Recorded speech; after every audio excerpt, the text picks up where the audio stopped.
Morning guys. இப்போ நம்ம பார்க்க போகிறது ரவை உப்புமா எப்படி ஈஸியாக செய்யறது. மார்னிங் டிஃபனுக்கும் நைட் டிஃபனுக்கும் ஈஸியாக செய்யலாங்க. இல்லை எண்ணெய் போட்டுக்கோங்க, ஊற்றிக்கோங்க. எண்ணெய் கொஞ்சம் கடுகு 1/4 டீஸ்பூனு, உளுத்தம்பருப்பு 1/4 டீஸ்பூனு, மிளகா ஒரு 3 கிள்ளி போட்டுக்கோங்க. எல்லாம் நீட்டு வாக்கில் நறுக்கிக்கோங்க, ஃபேஷனாக இருக்கும். வெங்காயம் பொடி பொடியாக நறுக்கி போட்டுக்கோங்க. கருவேப்பிலை போட்டு தாளிச்சிக்கோங்க. தாளிச்சிட்டு நம்ம 1 கப் ரவைக்கு நல்லா 2 பேர் நல்லா சாப்பிட்லாம். நான் இப்போ போட போகிறது 1 கப் ரவை போட போகிறேன். ரோஸ்டட் ரவா. இந்த ரோஸ்டட் ரவா வாங்கிக்கோங்க. நம்ம வறுக்க வேண்டாம். இல்லைன்னா மற்ற ரவை வாங்கினா நம்ம வறுத்து அது ஒரு கொஞ்சம் வேலை அதிகம் ஆகும். இதுன்னு சிம்பிளாக சீக்கிரமாக முடிக்கலாம். அதை முடிச்சுட்டு அதுக்கப்புறம் இலை விட போகிறேன். 1 கப்புக்கு நல்லா 2 கப்புக்கு மேலே தண்ணியை நல்லா விடுங்க. நல்லா இப்போ பார்த்திங்க நல்லா நல்லா வதங்கிட்டு இப்போ ஜலம் விட போகிறேன்.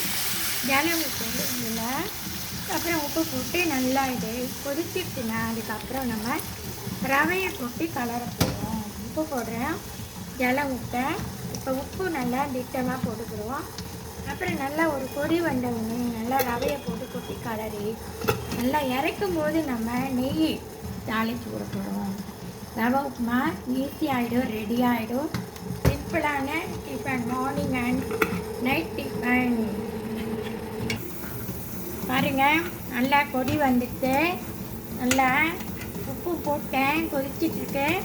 இப்போ ரவையை இந்த கையால் கொட்டி கடன்னு கட்டி தட்டாமல் நல்லா கலரணும். நல்லா கலரினோமா ரெடியாகிடும். எல்லாமே வேகணுங்க. எல்லா பொருளுமே சமையலில் வெந்தால் தான் நம்ம சாப்பிட்ணும். அரைக்குறையாக இருந்தால் நமக்கு ஒத்துக்காது, ஜீரணிக்காது எதுவும். அதனால் எல்லாத்தையும் வேக விட்டு நல்லா சாப்பிடுங்க. காயெல்லாம் நல்லா வெந்து சாப்பிடணும். காயை ரொம்ப பொடி பொடியாக நறுக்காதீங்க. கொஞ்சம் அகலமாக பார்த்து எந்தெந்த காயை என்ன மாதிரி நறுக்கணும்னு பண்ணிக்கோங்க. இது மாதிரி புதினா கீரை, கொத்தமல்லி கீரைலாம் நல்லா இருந்ததுன்னா உங்களுக்கு துவையெல்லாம் பண்ணி அடிக்கடி சாப்பிடுங்க. உடம்பெல்லாம் ஜீரண சக்தி வரும், பசி எடுக்கும், நல்லா ஆரோக்கியமாக இருக்கலாம். நெய் விட்டு இந்த ரவை உப்புமாவை கொஞ்சம் மூடி வைக்க போகிறேன். அப்போ தாங்க வேகும். நல்லா பாருங்கள்,